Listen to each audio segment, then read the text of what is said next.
Hello everyone, আজি বনাও বলক আলুৰ বেলেগ ধৰণৰ এটা ৰেচিপি ইয়াতে ব্যৱহাৰ কৰিছো মই তিল অৰ্থাৎ তিল দি আলুৰ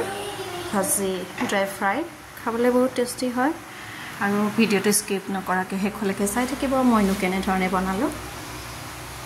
এইখিনি বনাবৰ কাৰণে প্ৰথমে লৈ লৈছো গুটি আলু সৰু সৰু দেখিছে এইখিনি মান লৈ লৈছো আৰু কুকাৰত দি ধুনীয়াকৈ চাফা কৰি কুকাৰত দি বইল হ'বলৈ দিছো ইয়া দুটামান চিটি মাৰিবলৈ দিছো তাৰ পিছত ঠাণ্ডা হ'বলৈ দি আলুৰ বাকলিবোৰ এৰুৱাই লৈছো দুটা চিটি আহিলে তাৰ পিছত পানীখিনি নিজে ৰিলিজ হ'বলৈ দি তাৰ পিছতে মই বাকলিবোৰ এৰুৱাই গৈছো এইটো কাম অলপ টাফ হয় টাফ মানে কি আৰু টাইম লাগে বাকলিবোৰ এৰুৱাটো তথাপি উপায় নাই যদি খাবলৈ মন যায় বনাবতো লাগিবই হয় নাই বাৰু এয়া বাকলিবোৰ এৰুৱাই আছো এনেদৰে বাকলিবোৰ এটা এটাকৈ এৰুৱাই কৰি গোটেইখিনি মই ধুনীয়াকৈ ৰেডি কৰি ল'লোঁ বাকলি এৰুৱাই এইটো কৰোঁতেহে টাইম লাগে আৰু বাকী তেনেকৈ বনাওঁতে সিমান টাইম নালাগে আৰু ধুনীয়াকৈ টেষ্টি আলুৰ তিল দিয়া আলুৰ ভাজিখন একদম একেবাৰে ৰেডি হৈছে আৰু বাকী ইনগ্ৰিডিয়েণ্টছ এইখিনি বিলাহী এটা লৈছোঁ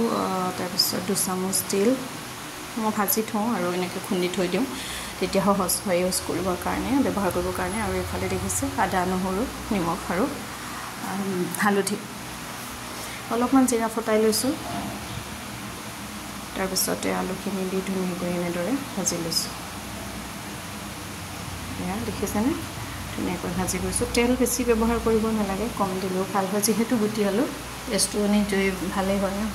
আৰু তিলৰ কথানো কি ক'ম আৰু তিল সকলোৰে বাবে উপকাৰী চুলি চকু মানে বাৰু তিল ভাল পোৱা সকলে কমেণ্ট এটা দিবচোন দেই আৰু এয়া আদা নহৰু এড কৰিলোঁ ধুনীয়াকৈ এড কৰি লৰাই আছোঁ এনেদৰে ঢাকোন লগাই লৰাই ভাজি থাকিব লাগে তাৰপিছত এড কৰিলোঁ মই ইয়াতে বিলাহী নিমখ জলকীয়া আগতে এড কৰিলোঁ দেখিলে চাগে দেখিছে ধুনীয়াকৈ গোটেইখিনি বস্তু মই মিহলাই ঢাকোন লগাই ভাজি আছোঁ আৰু এতিয়া অলপমান ৰেড চিলি পাউডাৰ দিছোঁ তাৰপিছতে অলপমান দি জিৰা পাউডাৰ কমকৈ দিম জিৰা পাউডাৰ দিলোঁ এতিয়া আৰু বেলেগ কাম নাই এইখিনি সময়তে এনেদৰে ঢাকোন লগাই লৰাই ভাজি থাকিব লাগে কম জুইত আৰু পিছত আমি এড কৰিম তিলখিনি এয়া তিল এড কৰিবলৈ লাহেকৈ সময় হৈছে আৰু 2 চামুচ তিলৰ গুড়ি ধুনীয়াকৈ এড কৰি লৈছোঁ লৰাই ভাজি আছোঁ আৰু শেষৰ ফালে এয়া ধনিয়া পাত কুটি লৈছোঁ আৰু অলপ সৰহকৈ দি লৰাই 1-2 মিনিটমান ৰাখি মোৰ একেবাৰে ৰেডি হৈ গ'ল আলুৰ ফ্ৰাইখন এয়া গুটি আলু দি তিলৰ চব্জি ভাজিখন একেবাৰে ৰেডি আপুনি চাৰ্ভ কৰক ৰুটিৰ লগত বা গৰম ভাতৰ লগত আজিৰ ভিডিঅ'টো কেনেকুৱা পালে জনাব বাই বাই